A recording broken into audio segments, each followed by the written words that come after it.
Vous êtes de plus en plus nombreux à nous suivre et à participer à l'évolution de la chaîne Afrique N24, et sincèrement nous tenions à vous en remercier.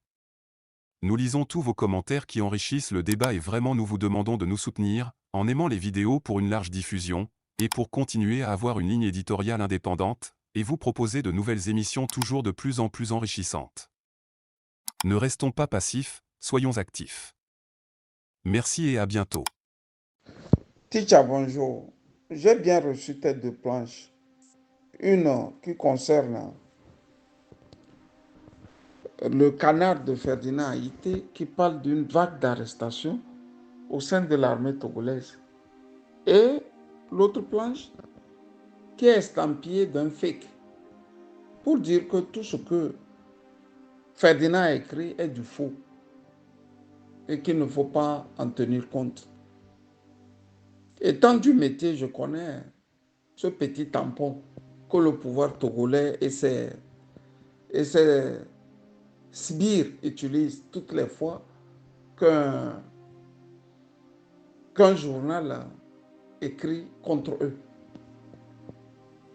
Pour ma part, je ne surfe plus trop sur cette armée, pour être franc.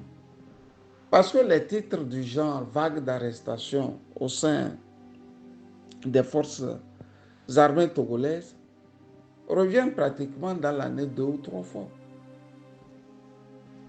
Au Togo, depuis le père jusqu'au fils, chaque année, les journaux sont toujours appelés à écrire sur l'armée togolaise et sur les vagues d'arrestation, sans que ça ne change fondamentalement rien.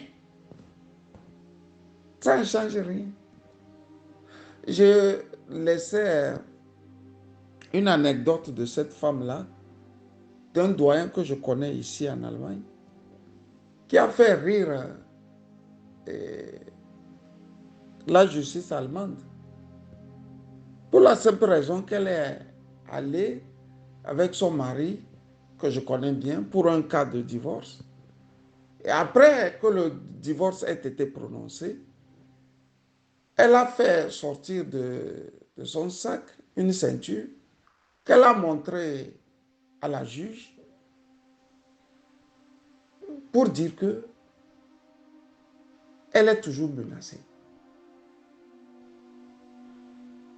Elle a brandi la ceinture, soit dit-on en passant, que la ceinture qu'elle montrait, qu'elle brandissait, a toujours servi à la taper, à faire d'elle un chiffon à la maison. Et au juge, qui était une femme, de lui poser la question: madame, depuis quand votre mari vous maltraite, vous tabasse? Elle dit: ah, depuis que nous sommes à Lomé. Et la juge dit: mais dis donc, depuis Lomé? Aussi naïvement, elle dit oui. La juge dit: mais madame, alors vous êtes habituée. Vous êtes habituée aux brimades.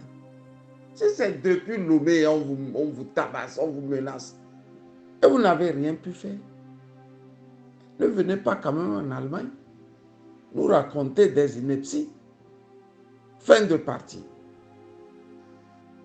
J'ai voulu dire aux Togolais qu'à un moment, nous devrons aussi comprendre une chose.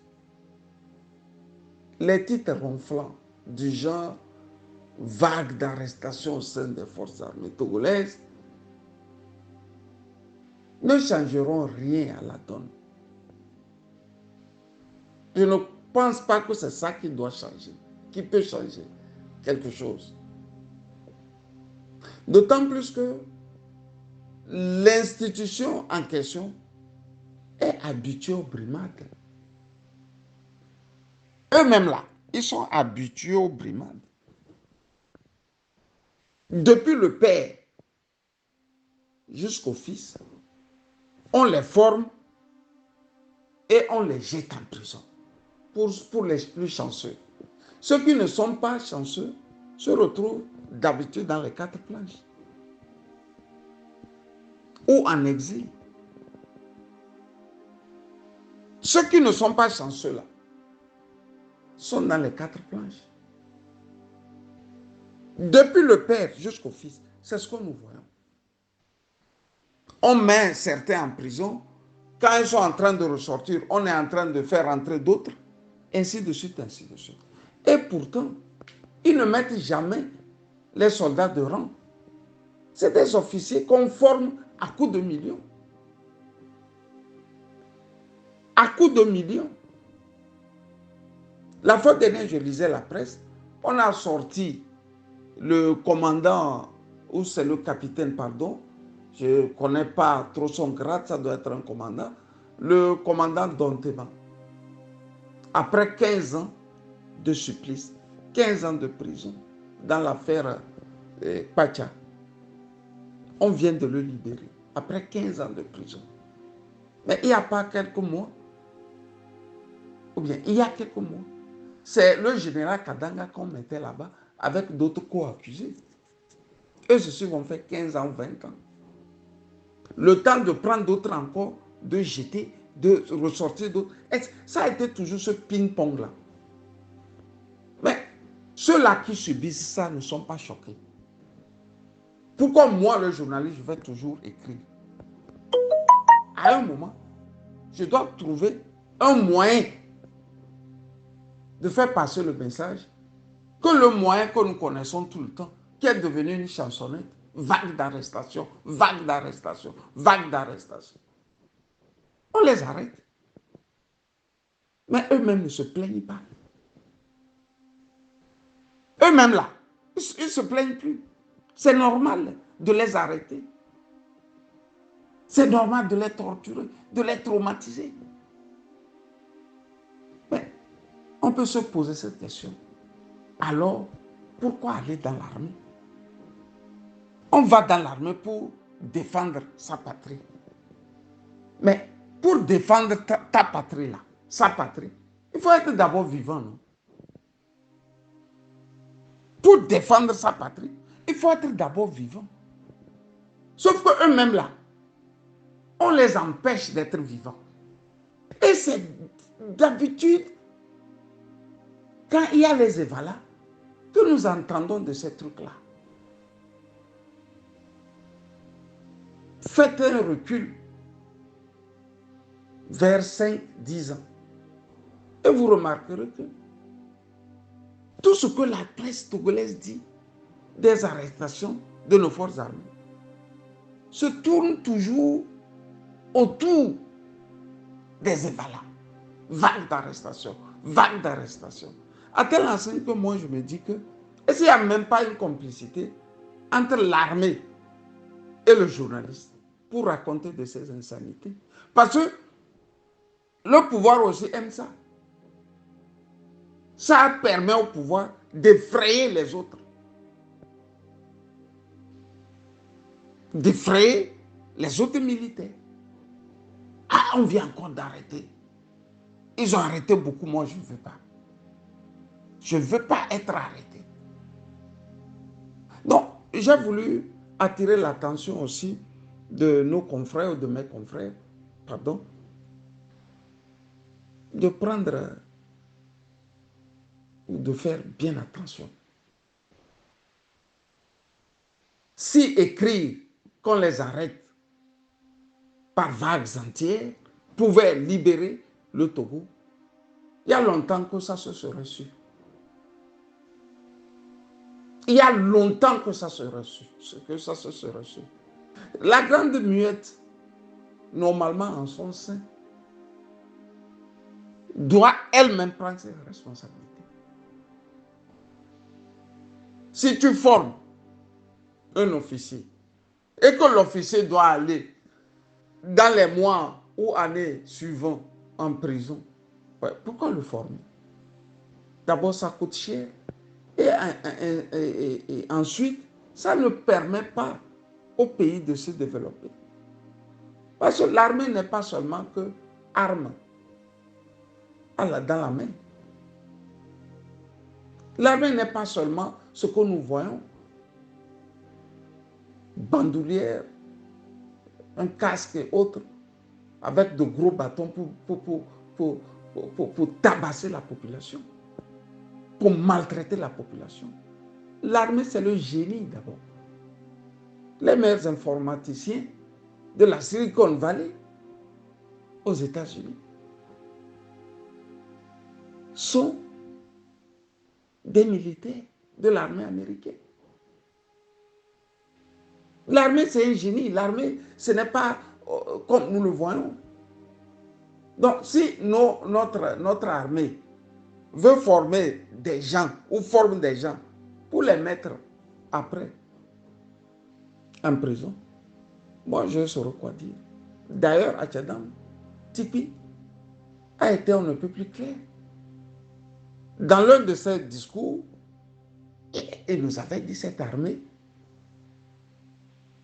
il ne fallait pas trop compter. Puisque l'armée même compte sur le peuple pour se libérer. Le Togo est une curiosité. Hein. J'ai toujours dit ça. Suivez-moi de près. Le Togo, c'est une curiosité. Ils vont avancer des choses les plus tordues.